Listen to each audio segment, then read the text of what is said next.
গতি বেড়েছে ঘূর্ণিঝড় রিমালের। উপকূল এলাকা ছাপিয়ে এর আঁচ পাওয়া যাচ্ছে দেশের অন্যান্য প্রান্তেও।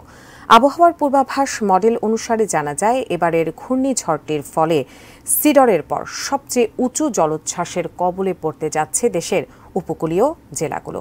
ভয়াবহ এই ঝড়ের প্রভাবে উপকূলীয় এলাকা সর্বোচ্চ 12 ফুট উচ্চতার জলোচ্ছ্বাসে প্লাবিত হতে পারে বলে আশঙ্কা আবহাওয়া অফিসের। আরও জানাচ্ছেন শেখ ফরিদ। প্রবল ঘূর্ণিঝড় রিমাল উপকূলের দিকে এগিয়ে আসছে। ঘূর্ণিঝড়টির কেন্দ্র 26 মে রাতের মধ্যেই মোংলার পাশ দিয়ে খেপুপাড়া উপকূল অতিক্রম করতে পারে বলে জানিয়েছে আবহাওয়া অধিদপ্তর। সংস্থাটির বিশেষ বিজ্ঞপ্তিতে বলা হয়েছে, উত্তর পশ্চিম বঙ্গোপসাগর ও তৎসংলগ্ন এলাকায় অবস্থানরত প্রবল ঘূর্ণিঝড় রিমাল উত্তর দিকে অগ্রসর হয়ে একই এলাকায় অবস্থান করছে। ঘূর্ণিঝড়টি চট্টগ্রাম সমুদ্র বন্দর থেকে 325 কিলোমিটার দক্ষিণ পশ্চিমে, কক্সবাজার সমুদ্র বন্দর থেকে 310 কিলোমিটার দক্ষিণ পশ্চিমে, মংলা সমুদ্র বন্দর থেকে 200 কিলোমিটার দক্ষিণে অবস্থান করছিল। এদিকে ঘূর্ণিঝড় রিমাল তার সর্বোচ্চ শক্তি অর্জন করতে যাচ্ছে আজ রাতের মধ্যেই। এই সময় বাতাসের সর্বোচ্চ গতিবেগ থাকবে ঘন্টায় 110 থেকে 130 কিলোমিটার, যা দমকা হাওয়া সহ ঘন্টায় 140 থেকে 160 কিলোমিটার পর্যন্ত ওঠার সম্ভাবনা রয়েছে।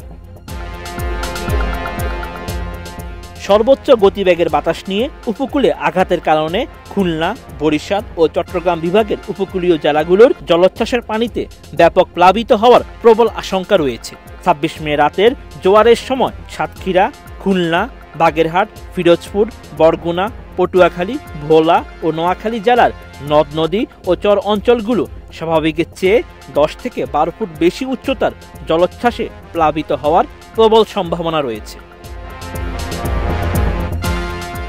ঘূর্ণিঝড় সিডরের পরে সবচেয়ে উঁচু জলোচ্ছ্বাসের কবলে পড়তে যাচ্ছে বাংলাদেশের উপকূলীয় জেলাগুলো। 26 মে রাতে মংলা পশু নদীতে যখন জোয়ার সর্বোচ্চ পর্যায়ে থাকবে, ঠিক সেই সময় ঘূর্ণিঝড় রিমাল তার সর্বোচ্চ গতি অর্জন করার আশঙ্কা রয়েছে।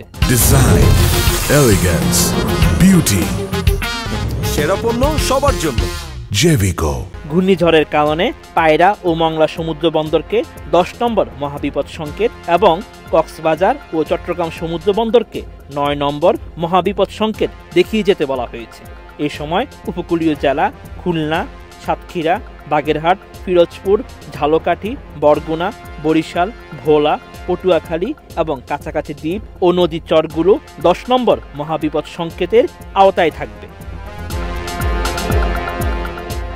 আবহাওয়ার বিশেষ বিজ্ঞপ্তিতে বলা হয়েছে, প্রবল ঘূর্ণিঝড়টির প্রভাবে রাজশাহী, রংপুর, ময়মনসিংহ, ঢাকা, খুলনা, বরিশাল, চট্টগ্রাম ও সিলেট বিভাগে দমকা বা ঝোড়ো হাওয়া সহ ভারী থেকে অতি ভারী বৃষ্টি হতে পারে। অতি ভারী বর্ষণের প্রভাবে কক্সবাজার, বান্দরবন, রাঙ্গামাটি, খাগড়াছড়ি ও চট্টগ্রামের পাহাড়ি অঞ্চলের কোথাও কোথাও ভূমিধস হতে পারে।